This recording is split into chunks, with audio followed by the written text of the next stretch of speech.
ओम श्री परमात्मने नमः। सज्जनों, आजकल एक बड़ी समस्या भूत प्रेत आदि बाधा की है। हम देश समाज में देखते हैं कि जिसके भूत प्रेत आदि समस्याएं एक बार होती है फिर वो बार बार होती है, और जब दुखी व्यक्ति किसी भूत प्रेत निकालने वाले तथाकथित ओझा आदि के पास जाते हैं, तो जब उसके पास जाते हैं तो कुछ दिन ठीक, फिर उसके बाद दोबारा जाते हैं, फिर वो कहता है कि एक और आ गया, फिर कुछ दिन ठीक, फिर जाते हैं तो फिर तीसरा आ गया, फिर कोई चौथी बार आ गया। ऐसे करके लगातार ये चलता ही रहता है कि बार बार वही भूत प्रेत आदि की बाधा है जो बनी रहती है और होता ही रहता है।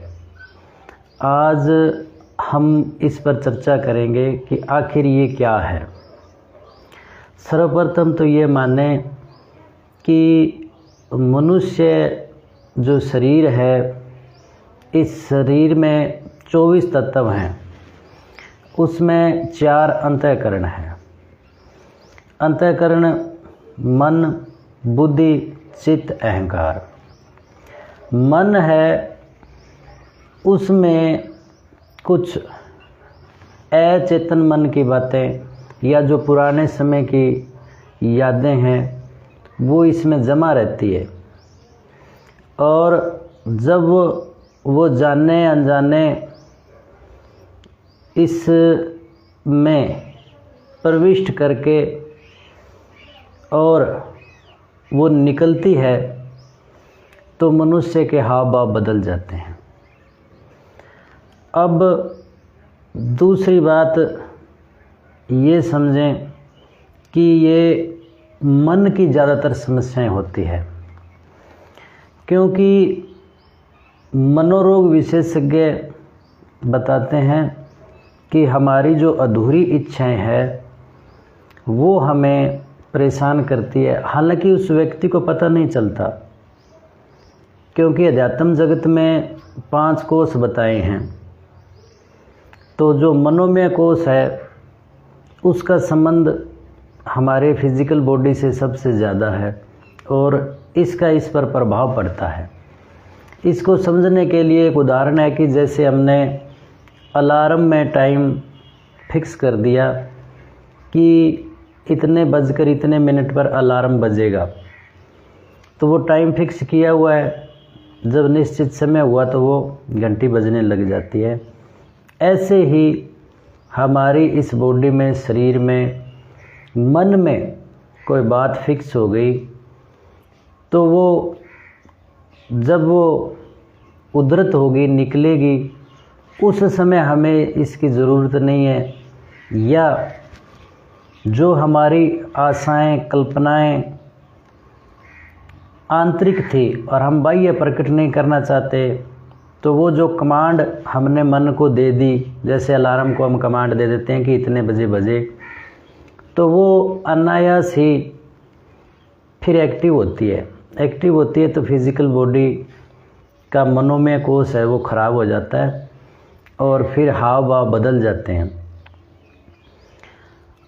अब इसके लिए सबसे पहले हमें अपने मन को दृढ़ करना होगा, चित्त को सशक्त करना होगा।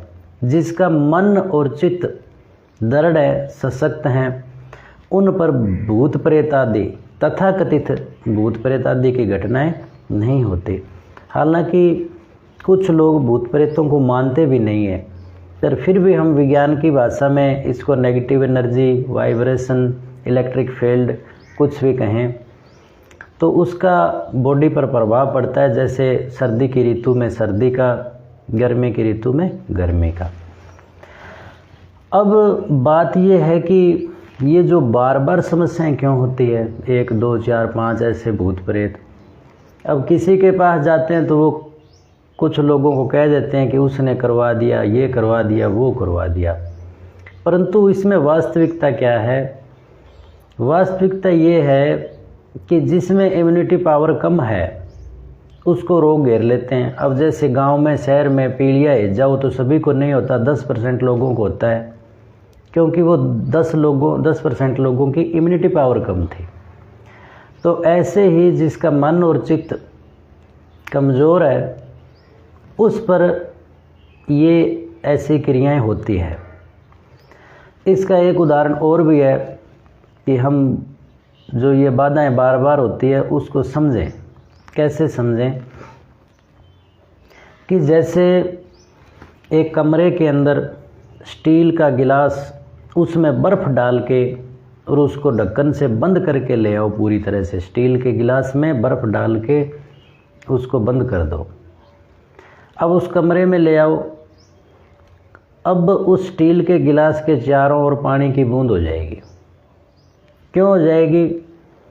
कि भाप के रूप में पानी तो है, ये जलीय ग्रह है, और उस गिलास के अंदर बर्फ़ पड़ी है। हालांकि वो गिलास टूट करके पानी बाहर नहीं आ रहा, बाहर का ही उसको आकर्षित कर रहा है, क्योंकि उस बर्फ़ ने वहाँ पर कंडीशन ही ऐसी पैदा कर दी कि जल है जो आकर्षित हो रहा है, बाहर का जल, और गिलास के चारों ओर चिपट रहा है।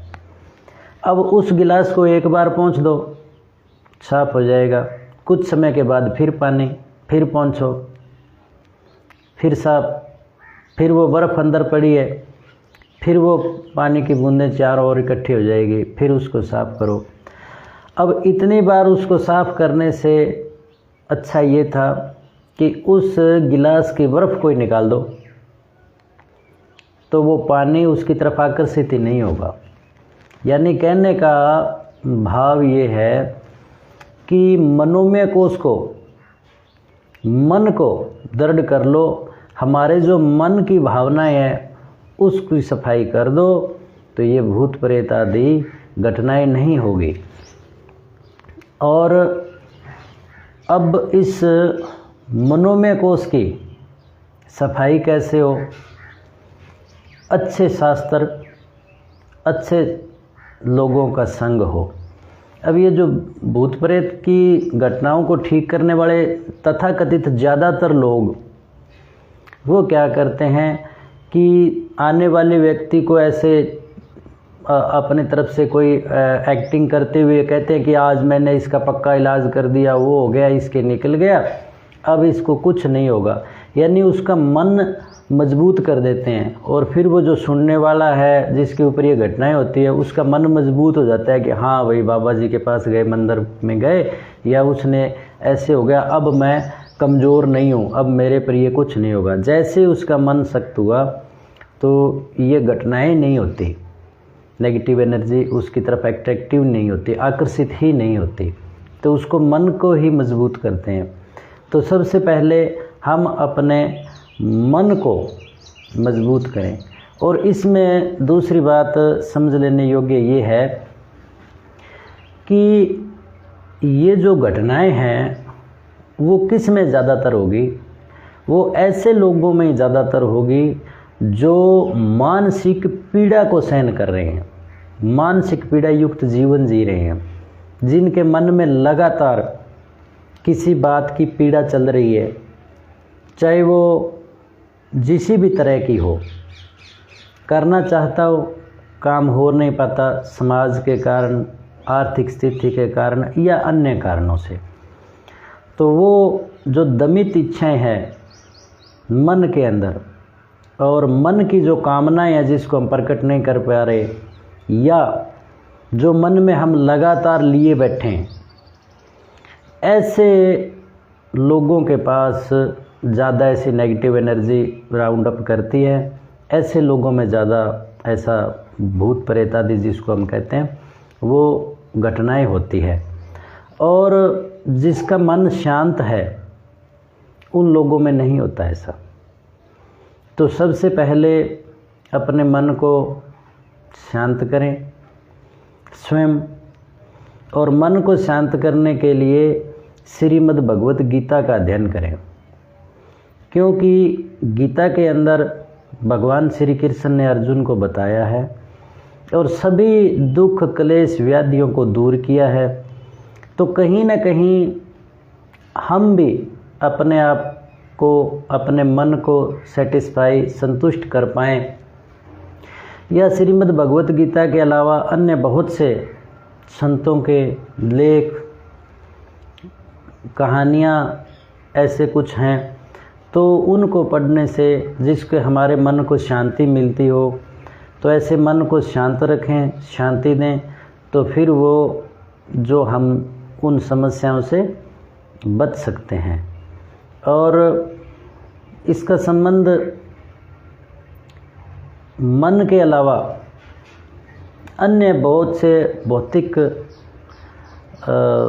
पदार्थों से भी होता है, परंतु वो एक गहन चिंतन का, शोध का विषय है। तो इससे ये ठीक होता है। आप मन को अच्छा रखिए और मन को सशक्त रखिए, तब ऐसी घटनाएं नहीं होगी। ईश्वर का चिंतन करिए, ईश्वर को याद करिए। ओम कर्तरो स्मृत।